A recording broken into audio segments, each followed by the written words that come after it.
একটা নিয়োগ চলে আসছে। এই নিয়োগে কিভাবে আপনারা আবেদন করবেন সে বিষয়টা দেখানোর চেষ্টা করব। অনেকে আবেদন করেন, অনেক সময় আবেদনটা মিস হয়ে যায়। ভালো বিষয়গুলো এভয়েড করি আমরা, অথবা ঠিকভাবে আমরা আ ফিল আপ করতে পারি না। এই কারণে আমাদের এই সমস্যাটা হয়। আবার অনেক সময় শর্ট লিস্টে ডাক না পেয়ে বলে যে, "ভাই আমি তো শর্ট লিস্টে ডাক পেলাম না। আমার চেয়ে বাজে ইউনিভার্সিটির ছেলেপেলে শর্ট লিস্টে ডাক পেয়ে গেছে।" আসলে আপনি কিভাবে ফর্মটা ফিল আপ করে আসছেন সেটাও একটা বিষয়। ইনকমপ্লিট ফর্মে কখনো আপনার শর্ট লিস্টে ডাক আসবে না। এটা সম্ভাবনাটা অনেক বেশি থাকে। আজকে দেখানোর চেষ্টা করব যে আপনারা কিভাবে আসলে শর্ট লিস্টে ডাক পাবেন। সেই জন্য প্রাথমিক স্টেপ হচ্ছে সিভি ফিল আপ করা। সিভিটা কিভাবে ফিল আপ করবেন সেটা আজকে আমি দেখানোর চেষ্টা করব। চলুন কথা না বাড়িয়ে কাজের মধ্যে চলে যাই। এক্সিম ব্যাংক ক্যারিয়ার লিখে গুগলে সার্চ করতে হবে। সার্চ করার পরে এরকম একটা অপশন চলে আসবে। এরকম একটা অপশন চলে আসবে। এখানে আপনি একটা চাপ দিবেন। চাপ দেওয়ার পরে আপনাকে এক্সিম ব্যাংকের এইরকম একটা ইন্টারফেস শো করবে। আপনি যেহেতু নতুন ইউজার, কখনো আপনি এখানে রেজিস্ট্রেশন করেননি, সেই কারণে আপনাকে বিং নিউ অ্যাপ্লিক্যান্ট এখানে চাপ দিতে হবে। এই অপশনটাতে চাপ দেওয়ার পরে এইরকম একটা ফর্ম চলে আসবে। এই ফর্মে আপনাদেরকে ফিল আপ করতে হবে। যেমন প্রথমে আছে ফুল নেম, আপনার পুরা নামটা দিতে হবে, অর্থাৎ আপনার ভোটার আইডি কার্ডে যে নামটা আছে বা সার্টিফিকেটে যে নামটা আছে সেই নামটা দিতে হবে। তারপর আপনার ডেট অফ বার্থ যেটা আছে ওগুলো ফিল আপ করতে হবে। প্রথমে হবে আপনার কত সালে, তারপর হচ্ছে কোন মাসে সেটা আপনি দিবেন, এবং এর পরবর্তীতে কত তারিখ যেটা আছে সেটা আপনি সিলেক্ট করবেন। আপনার ন্যাশনাল আইডি কার্ডের নাম্বারটা এখানে বসাবেন, ফোন নাম্বারটা এখানে বসাবেন। আমি ফোন নাম্বারটা কাল্পনিক দিয়ে রাখছি। তারপর রিটাইপ ফোন নাম্বার যেটা আছে ওই একই ফোন নাম্বারটা এখানে আবার টাইপ করে দিয়ে দিবেন। ইমেল অ্যাড্রেস আপনার অ্যাক্টিভ একটা ইমেল দিবেন। এরপরেরটাও ওই একই সেম ইমেলটা দিয়ে দিবেন। পাসওয়ার্ড একটা দিয়ে দিবেন এবং রিটাইপ ওইটা আবার এখানে টাইপ করবেন। এখানে আসি এখন ছবির বিষয়ে। ছবি এখানে বলছে যে 300 পিক্সেল বাই 300 পিক্সেল, অর্থাৎ আপনি বিসিএস বা নরমাল সরকারি চাকরিতে যে ধরনের আবেদনের সময় ছবিটা দেন টেলিটক সাইটগুলোতে, ঠিক ওই ছবি দিলেই চলবে। তো এরপরে আপনাকে করতে হবে কি, যে এখানে মাথায় রাখতে হবে যে কমপক্ষে 20 কিলোবাইট ছবি হতে হবে এবং সর্বোচ্চ 100 কিলোবাইট জেপিজি ফরম্যাটে এই ছবিটা হতে হবে। আচ্ছা, এখন এখানে একটা বিষয় আছে। পাসওয়ার্ড করতে হবে কি, যে প্রথমে একটা অবশ্যই ক্যারেক্টার দিতে হবে। প্রথমে দেন আর শেষে দেন দিতে হবে। ছোট হাতের এবং বড় হাতের অক্ষরগুলো এখানে মিক্সড করে দিতে হবে। তারপর আচ্ছা,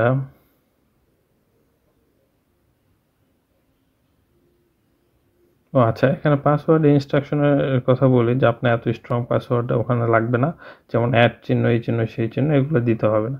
আপনি শুধু করবেন কি, ডিজিট দিয়ে দিবেন। 6 থেকে 12টা ডিজিটের মধ্যে আপনার হয়ে যাবে, আসলে সমস্যা হবে না। আচ্ছা, চলুন। এরপর এরকম ইউজার ইন্টারফেসটা আপনি দেখতে পারবেন। পার্সোনাল ইনফরমেশন এখানে আপনার ফিল আপ করতে হবে।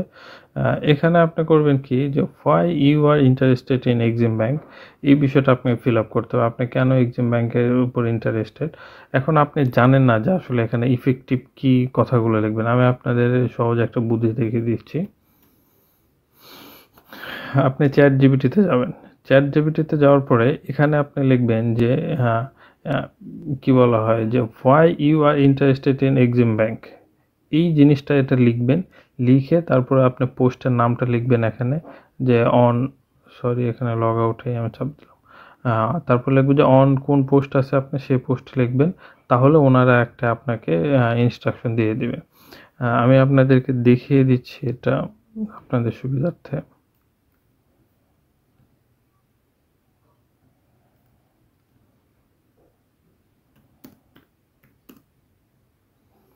সাপোজ ধরেন এটা আমি এমটিও পোস্টের জন্য দিব আমি।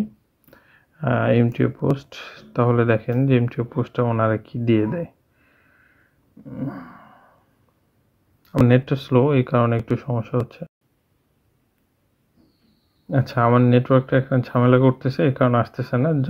জাস্ট আপনারা এই যে চ্যাট জিপিটিতে এটা লিখে দিয়ে দিবেন। দিয়ে দিলে দেখবেন যে ওনারা আপনাদেরকে কিছু ইনস্ট্রাকশন দিচ্ছে বা কিছু বিষয় লিখে দিচ্ছে। আপনি ওখানে কাটছাঁট করে ওগুলো আপনি এখানে বসিয়ে দিবেন। তাহলে আপনার মোটামুটি এটা ফুল।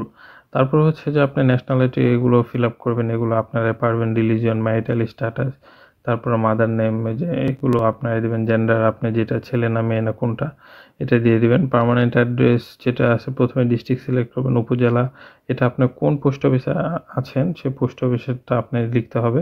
তারপর আপনার যে গ্রামের নামটা অথবা গ্রামের নাম না থাকলে রোড নাম্বার এবং হাউস নাম্বার যেটা আছে সেটা আপনি লেখার চেষ্টা করবেন। এত বাই এত হাউস, এই রোড নাম্বার, এই রোড, এইভাবে একটু লিখে দিবেন এখানে। আর বাকিটা হচ্ছে পোস্ট অফিস, ওগুলো ওইভাবে দিয়ে দিবেন। প্রত্যেকটা এরিয়ারই পোস্ট অফিস থাকে। আর যদি আপনার মনে হয় যে পার্মানেন্ট এবং সেম অ্যাড্রেস একই, তাহলে এখানে যে একটা চাপ দিবেন, তাহলে দেখবেন যে আপনার পার্মানেন্ট অ্যাড্রেস আর প্রেজেন্ট অ্যাড্রেস এটা একই নিয়ে নিয়েছে। আচ্ছা, রেফারেন্স আপনার ২ টা দিতে হবে। একটা হচ্ছে রেফারেন্স 1, এটা হচ্ছে রিলেটিভ, আপনাদের কোনো আত্মীয়স্বজন ভালো একটা অবস্থায় আছে, ওনাদের রেফারেন্সটা এখানে দিয়ে দিবেন। আরেকটা হচ্ছে নন রিলেটিভ, অর্থাৎ প্রফেশনাল টাইপের যারা আছে, অনেকটা আপনি ভার্সিটির টিচার দিতে পারেন। আপনার যারা ন্যাশনাল ইউনিভার্সিটিতে পড়ে আসছেন, আপনাদের কলেজের টিচার দিতে পারেন।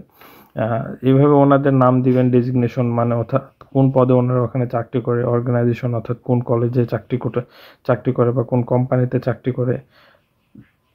এখানে কোম্পানি অ্যাড্রেসটা দিয়ে দিবেন বা উনি যেখানে চাকরি করে সেটার অ্যাড্রেসটা দিয়ে দিবেন। তারপর হচ্ছে ফোন নাম্বার, অফিসের ওনার ফোন নাম্বার থাকলে ফোন নাম্বারটা দিবেন, আর ওনার নিজস্ব ফোন নাম্বার যেটা সেটা দিবেন। আর রিলেশনটা এখানে লিখবেন যে আপনার সাথে রিলেশন কি, টিচার হলে টিচার লিখবেন, না হলে অন্য কিছু হলে অন্য কিছু লিখবেন। তারপর হচ্ছে সেভ অ্যান্ড কন্টিনিউ দিয়ে নেক্সট পেজে চলে যাবেন। নেক্সট পেজে গেলে আপনি দেখবেন যে এখানে একাডেমিক যে বিষয় আছে, একাডেমিক বিষয়গুলো আপনি এখানে অ্যাড করতে হবে। যে ক্লিক দিয়ে এখানে অ্যাড করলে আপনি কোন বিষয় অ্যাড করতে চান সেখানে আপনার অ্যাড করতে পারবেন। যেমন সেকেন্ডারি অর ইকুইভ্যালেন্ট, অর্থাৎ এসএসসির বিষয়টা এখানে আপনি ডিগ্রি টাইটেলটা কি, ডিগ্রি টাইটেল হচ্ছে এসএসসি। তারপর হচ্ছে কনসেন্ট্রেশন, আপনি যদি সায়েন্সে হন সায়েন্সে দিবেন, অথবা আর্টসে হলে হিউম্যানিটিস আছে, আপনি হিউম্যানিটিসটা দিয়ে দিবেন। হুম, আচ্ছা, আর্টসে হলে এটা হিউম্যানিটিস দিবেন, এবং যদি বলেন কমার্সে পড়ি তাহলে দিবেন বিজনেস স্টাডিজ। তারপরে হচ্ছে কোন বিষয় নিয়ে আপনি পড়াশোনা করে আসছেন, এটা এখানে লিখতে হবে না, সেটা অনার্স সেকশনে লিখবেন। আর আপনার স্কুল বা কলেজের যে নামটা আছে সেটা এখানে দিয়ে দিবেন। বোর্ডের বিষয়টা লিখবেন, আপনি কোন বোর্ডে পড়াশোনা করে আসছেন। রেজাল্ট আপনার কী ছিল, রেজাল্ট অবশ্যই সিজিপিএস ছিল, সিজিপি এখানে লিখবেন। এখানে আউট অফ 5ই হয় এসেছে। আপনার কত ছিল, জিপি 5 থাকলে 5 লিখবেন, 4 পয়েন্ট সামথিং থাকলে ওটা লিখবেন। আর পাসিং ইয়ার যেটা, পাসিং ইয়ারটা অবশ্যই দিবেন, কত সালে আপনি পাস করে আসছেন, আপনার রেজাল্ট শিটে লেখা আছে ওইটা এসেছে। তারপরে অ্যাচিভমেন্ট ওখানে আপনি দিতে পারেন, এ দিতে পারেন, বি দিতে পারেন, এতটুকু দিলেই হবে অ্যাচিভমেন্ট। তারপরে হচ্ছে আপনার এটা সেভ করবেন, সেভ করার পরে আপনার ইন্টারমিডিয়েটটা সেভ করার পর ইন্টারমিডিয়েটটা দিবেন। এখানেও আপনি সিলেক্ট করবেন, এইচএসসি সিলেক্ট করবেন, তখন সেগুলোতে এইভাবে অনার্স এবং মাস্টার সবগুলো আপনারা অ্যাড করে দিবেন। তারপর হচ্ছে ফটো যেটা, সে ফটোটা আপনার করতে হবে। ফটোটা আমি তো বললামই যে এই সাইজে ফটোটা দিবেন। এখন সিগনেচার লাগবে আপনার, সিগনেচারটা আপনি দিবেন 80x30, 300, অর্থাৎ আপনি বিসিএসে বা অন্যান্য সরকারি চাকরিতে যে সিগনেচারটা ব্যবহার করে আসছেন সেই সিগনেচারটা ওখানে দিবেন। আর এটা অবশ্যই 20 কিলোবাইটের উপরে হতে হবে, এবং 60 কিলোবাইট অর্থাৎ 60 কিলোবাইটের মধ্যে জেপিজি ফরম্যাট থাকতে হবে, তাহলে এটা 100% নেবে। আচ্ছা, এরপরে গেল আমি বলতেছি